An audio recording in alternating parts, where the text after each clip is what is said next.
Is Esther McVey, of course, Conservative MP for Tatton and former Work and Pension Secretary who resigned in November over the Prime Minister's Brexit deal. Welcome to you.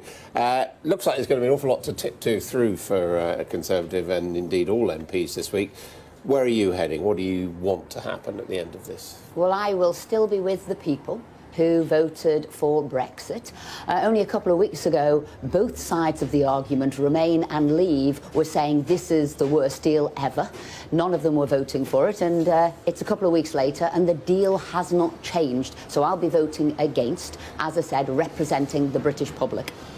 You will be voting against the Prime Minister, aiming for a no-deal Brexit, is that right? First of all, when she sees, obviously, that the vote hasn't passed, she can go back to the EU and say, we want a free trade agreement for that 39 billion that we're handing over, and we don't want the backstop.